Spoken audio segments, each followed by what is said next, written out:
Okay hi hello good morning તો welcome back to my channel.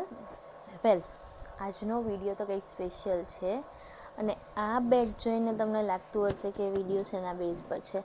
તો video is all about કે what inside my diaper bag, sorry not my diaper bag but Tiara's diaper bag. Okay, તો as you all know my name is Hiloni. Sorry, હવે તો કોઈ હિલોની કહીને બોલતું નથી, હવે તો બધા એમ જ કહે કે ટિયારાના મમ્મી, રાઈટ. તો અત્યારે તો હું મારા મમ્મીની ઘરે છું.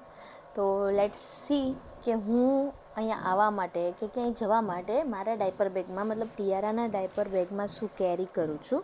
આપણે પહેલાં પોકેટ્સથી જોઈશું. હું તમને પ્રોપર લિંક આપી દઈશ આ ડાયપર બેગ માટેની. This is really nice. ક્યાંય પણ કેરી કરવું હોય એનામાં બધું સમાઈ જશે, બરાબર. તો પહેલાં પોકેટ્સથી ચાલુ કરી દઉં છું. તો ફર્સ્ટ આ સાઈડ તો આપણે વાઇપ્સ મેં રાખ્યા છે. જનરલી હું કોટન ક્લોથ્સ જ યુઝ કરું છું, વાઇપ્સ યુઝ નથી કરતી. બટ ક્યારેક રસ્તામાં પોટી કરે અને જરૂર પડે તો આ બેસ્ટ ગો છે. અને વાઇપ્સ બી મેં મીમીના વાપરું છું અને મધર્સ પર્સના વાપરું છું. હું તમને લિંક પ્રોવાઈડ કરી દઈશ, તમારે જોતા હોય તો તમે મંગાવી શકો છો, બરાબર. અને મેં તમને એઝ કીધું કે હું કોટન ક્લોથ્સ જ યુઝ કરું છું. જે વેસ્ટ હોય જ્યારે યુઝ થઈ જાય પછી ફેંકી દેવાના, કે જૂની બેડશીટ્સ કે ક્લોથ્સને એમાંથી કટ કરીને રાખ્યા હોય તો એ હું પહેલાં યુઝ કરી લઉં છું. અને કદાચ જો આ આગ પતી જાય ને તો જ વાઇપ્સ યુઝ કરું છું, રાઈટ. તો આ હતા corners on to go. And હવે હું બતાવું તમને કે ફ્રન્ટ જે છે ત્યાં હું શું રાખું છું. ઓકે, તો ફર્સ્ટ ઇઝ કેપ. ઠંડી લાગે, સાંજ પડે તો ફટાફટ કેપ જોતી હોય એટલે આગળ જ રાખું છું. અને સેકન્ડ ઇઝ ટીથર. હવે મોટી થઈ ગઈ છે અને ટીથરની બહુ જરૂર પડે છે. એના ટીથિંગ થાય છે, મતલબ એના પેઢા છે એ દુખે છે. તો આ એને આપી દઉં, વોશ કરીને રાખી દઉં છું. એકદમ મસ્ત ગરમ પાણીમાં વોશ કરું હું હર ટાઈમ. અને આ એને આપું તો એના માટે બહુ જ કન્વિનિયન્ટ હોય છે. હાલ તો આ જે પોર્શન છે એ બહુ ટફ છે એના માટે, એટલે હું બેક સાઈડથી આપું કે આ એકદમ સોફ્ટ છે તો એને મજા આવે. તો આ છે ટીથર. આ પણ મીમીનું જ છે અને બહુ સારી ક્વોલિટીનું છે. 250 અરાઉન્ડ આવ્યું હતું. અને બીજું છે આ કોટન નાના નાના વાઇપ્સ છે, કે ક્યારેક એ પીપી કરે કે પછી એનું મોઢું ખરાબ થઈ જાય કે થૂક આવે તો વાઇપ કરવા હોય તો થોડું આમાં હું પાણી નોર્મલ વોટર પોર કરું અને આનેથી હું વાઇપ કરી દઉં છું.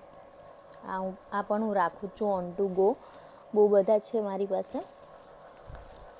અને પછી છે એનું ફેસ ક્રીમ. મધર્સ પર્સનું છે અને બહુ મસ્ત છે, એકદમ નેચરલ ઇન્ગ્રીડિયન્ટ્સથી બનેલું છે.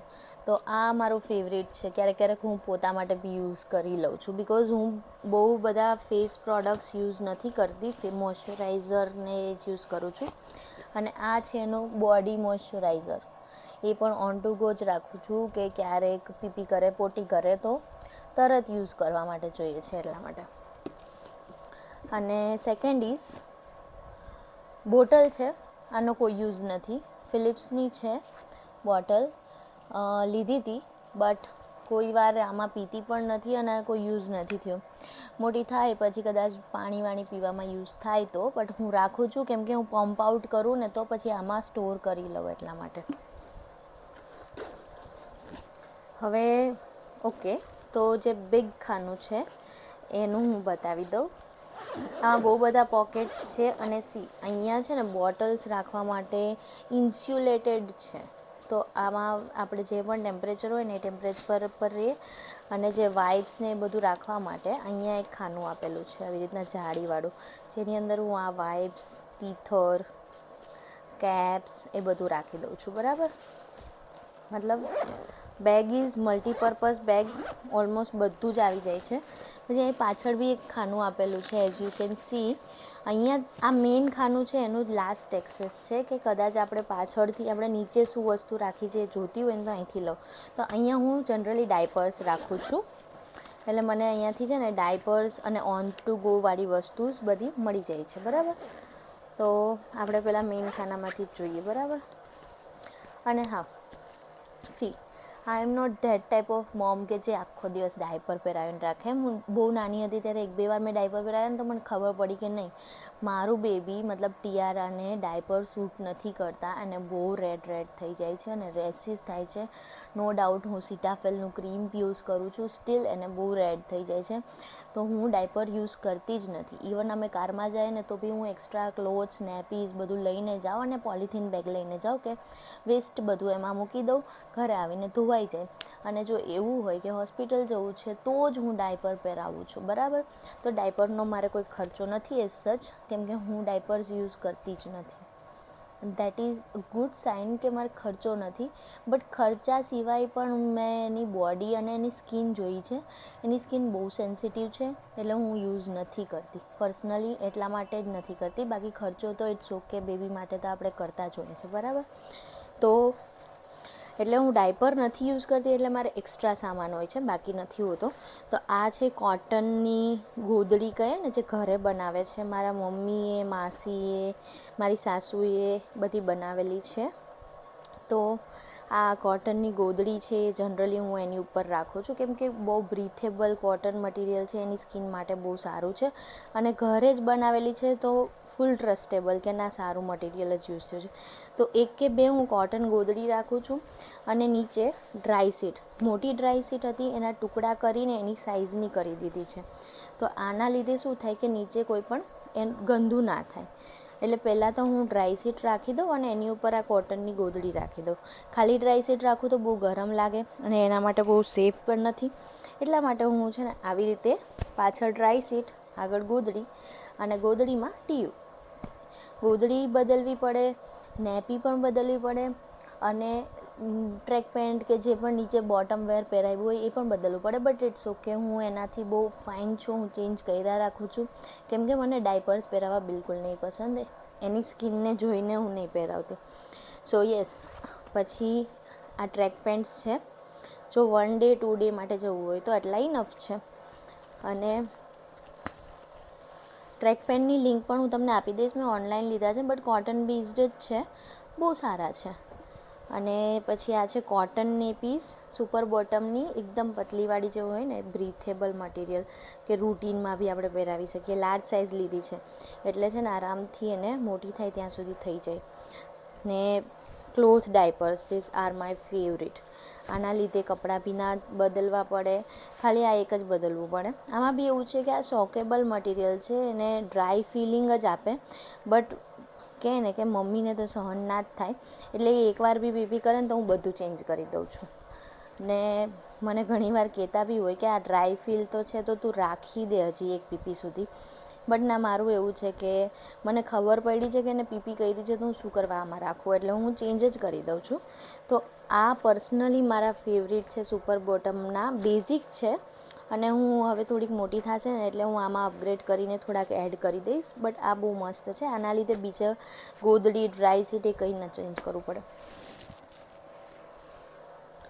તો થઈ ગયું. અને ટી શર્ટ્સ, સ્વેટ શર્ટ્સ છે H&Mના.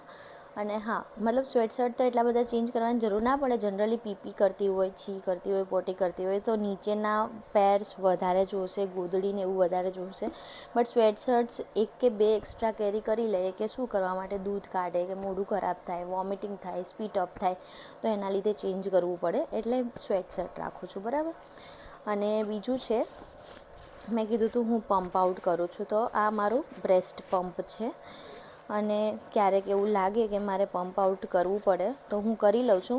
લુક મામાનું જ છે બ્રેસ્ટ પંપ. સિરિયસલી બહુ કામનું છે. ભલે એ થોડું કોસ્ટલી પડે, 3,500-4,000 રૂપિયાની વસ્તુ છે, બટ રિયલી મોમ્સ, જો તમારે સરખું એવું દૂધ આવતું હોય અને ક્યારેક તમારે એવું હોય કે ના એક્સપ્રેસ કરવું જ પડે છે, તો મેન્યુઅલ કરતાં please go to this automatic breast pump. તમારું મિલ્ક પ્રોડક્શન પણ વધારી દેશે અને બહુ સારું છે. તો આ બી હું કેરી કરું જ છું મારી જોડે, જ્યાં પણ જાઉં ત્યાં. ચાર્જેબલ છે અને ચાર્જિંગ ઓલમોસ્ટ 1 વીક સુધી ચાલે છે. હું તો બહુ રેરલી ચાર્જ કરું છું, મને યાદ નહીં હોય લાસ્ટ 15 દિવસ પહેલાં ચાર્જિંગ કરેલું હશે. પછી એક આ પાઉચ છે, જેમાં એના બધી મેડિસિન્સ, હેર બેન્ડ્સ, પછી એનું નેલ કટર, પછી થોડું ઘણું જે પણ એક્સ્ટ્રા ડાયપર રેસ્ક ક્રીમ, એ બધું આની અંદર હું કેરી કરું છું. જો આનો બી પર્સનલ વિડીયો જોતો હોય તો કમેન્ટ કરજો, તો હું તમને મૂકી દઈશ. Okay, and then extra tissues, નોર્મલવાળા કોટન ટિશ્યુઝ વાઇપ કરવા માટે.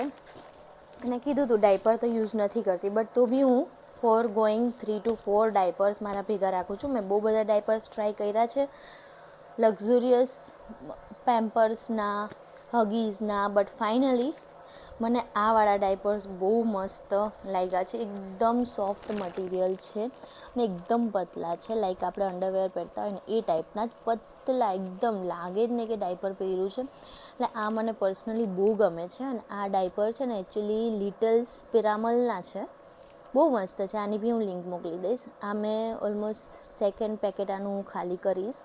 મતલબ જ્યારે બી આવી રીતના યુઝ થતું હોય નાનું પેકેટ જ મંગાવું છું, કેમ કે એ મોટી થઈ જાય તો મારે વેસ્ટેજ વયું જાય છે. એટલે નાનું પેકેટ મંગાવું જેની અંદર 20 કે 30 આવે. જ્યારે જરૂર પડે ત્યારે આવાળા યુઝ કરું છું. આ બહુ સારા છે, સિરિયસલી બહુ સારા છે. અને બીજું છે આ ફ્લેશ કાર્ડ્સ, એનો ટાઈમપાસ બી થાય અને આપણો બી મજા આવે ને, એને તો બહુ ગમે છે આ જોવા, એટલે હું આ પણ કેરી કરું જ છું. પછી ક્યારેક એવું લાગે કે ક્રેન્કી છે તો આ વાળું પણ એના માટે બહુ કામ લાગે છે. અને socks, pair of socks, mittens એ બી હું ભેગા રાખું છું. મિટન્સ તો જો કે હવે મોટી થઈ ગઈ છે તો હું નહીં પહેરાવતી, કેમ કે પછી ધૂળવાળા ને બધે ટચ થતા હોય, મોઢામાં આંગળી નાખતી હોય, એટલે હું જનરલી સોક્સ પર જ ફોકસ કરું છું. મિટન્સ તો મારે પહેરાવવાની જરૂર નહીં પડતી. બસ દેટ્સ ઇટ. હવે હું તમને અંદરથી બતાવું કે એકચ્યુઅલી આ બેગ કેટલું મોટું છે. અને એની અંદર બી બહુ બધા નાના નાના ખાના છે કે જ્યાં આપણે બધી વસ્તુ ઓર્ગનાઇઝ વેમાં રાખી શકીએ છીએ. આની અંદર બહુ બધો સામાન આવી જાય છે. હજી મેં જેટલો ભર્યો છે ને એનાથી વધારે સામાન આની અંદર થઈ જાય છે. તો this bag is must buy if you want to have a diaper bag. This is perfect. આ બેગ બહુ મસ્ત છે, આર રેબિટનું છે. આની લિંક પણ હું તમને મોકલી દઈશ. Thank you, bye bye. તો તમને જો આનો વિડીયો જોતો હોય તો મને કમેન્ટમાં મૂકજો કે તમારે કઈ મેડિસિન્સ અને કઈ એસેસરીઝ છે જે હું ટીયુ માટે ઓલવેઝ કેરી કરું છું.